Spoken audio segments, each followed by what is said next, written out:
Však keď ste takí hrdinová v tých čiernych tričkách a tak strašne ste za tú vojnu, tak choďte.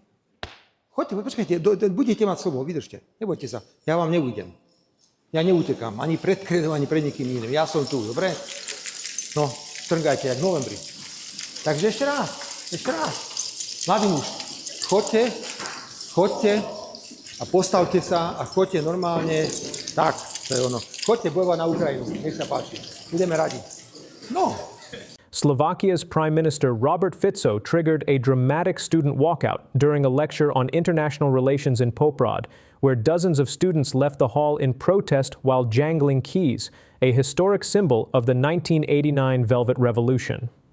The incident unfolded after Fico made a series of provocative statements, including claims that the 2004 EU accession referendum was manipulated and that the Velvet Revolution itself had been a communist coup.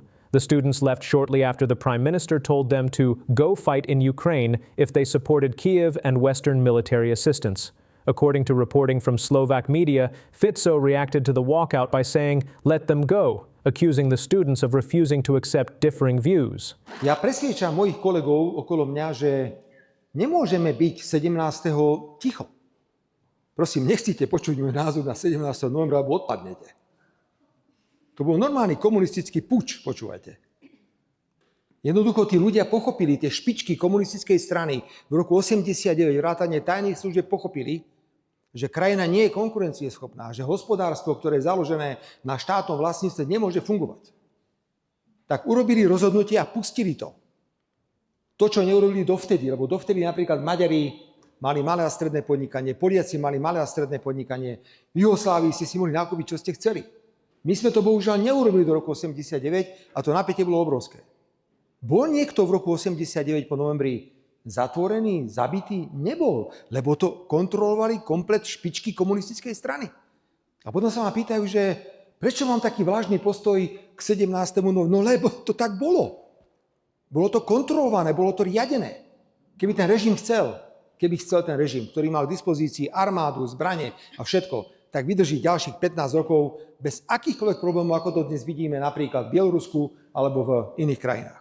Chcel by som povedať, že Európska únia je perfektný projekt. Ak sú tu nejaké médiá, nech si to napíšu. V roku 2004, keď bolo referendum o vstupe do Európskej únie, toto referendum bolo zmanipulované v prospech vstupu do Európskej únie. Lebo bolo málo ľudí. Ešte 3 hodiny a museli by sme v sobotu konštatovať, že ani 50% sa nezúčastnilo tohoto referenda a bolo zmanipulované. Je to perfektný projekt. Len bohužiaľ, majme odvahu pomenovať a povedať, že nie je dnes v správnych rukách. Prečo hovorím o perfektnom projekte a prečo som zaň? Ja som zaň za tento projekt a vám želám to isté. Je to projekt, ktorý vám umožňuje cestovať, nájsť si prácu v zahraničí. To je projekt, ktorý vám umožňuje obrovské možnosti.